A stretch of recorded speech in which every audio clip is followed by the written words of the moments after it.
परवर्ती खबर को आसिबा खंडगिरी कुंभमेला साधु सन्थक भिड़ जमी दिन तमाम पूजापाठ मंत्रध्वनि में कंपुची खंडगिरी भक्त मैंने साधु सन्थर आशीर्वाद नापी आसुंच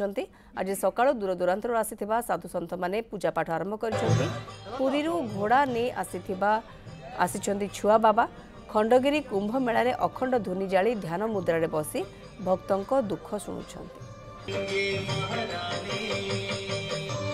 दीपक मल्लिक मो सहयोगी रोचे आम सहित वर्तमान दीपक केमी चली सबकि भितर जो मेला चली खंडगिरी एवं खास करके साधु सन्थर उपस्थिति एवं तांको पाखरे श्रद्धालुंकर पहुँचवा से आशीर्वाद नापी पहुँचवा गोटे आध्यात्मिक परिवेश सृष्टि करमको टे चित्र बोली देखा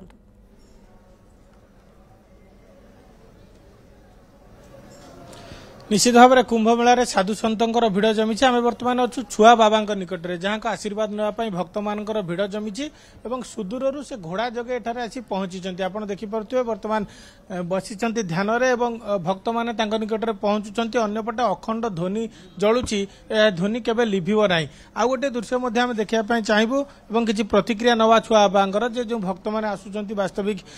मनस्कामना कौन रोचे और साधना छुआ बाबांकर कौन रही घोड़ा नहीं कौटू आज्ञा आपण आसी गोटे घोड़ा आपण पाखे ना अनेक गुड़े घोड़ा अच्छा मो पाखे 4टी घोड़ा एवं गोटे ओट 2टी मरीगले आ 2टी अच्छा पुरी रे अच्छा ये हूँ तार छुआ बर्तमान 4 वर्ष हम प्राय ये घोड़ा 4टी जाक एवं ओटटी मो पाखे अच्छा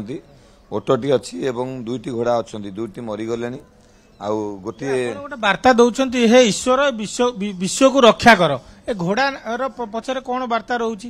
लोकों को याद्वारा कौन वार्ता आपणकर प्रत्येक गाड़ी आपणकर प्रत्येक पछर ठेवनी प्रत्येक गाड़ी प्रत्येक इंजिन रो जेमती पावर ऊपर लिखुछन जे हॉर्स पावर आपण लायन पावर लिखुना कि टाइगर पावर लिखुना कहीं हॉर्स पावर लिखुछन कारण अश्ववाहिनी एवं अश्वारोही बा अश्वरे विराजमान करुवा देवता बर्तमान कलिजुगर शेष देवता कहले अतृप्ति हेब ना कि जे कि कल्कीराम तेणुक कल्कीराम सानिध्य लाभ करवा एवं कल्कीराम को भल पाइबा एवं कल्कीराम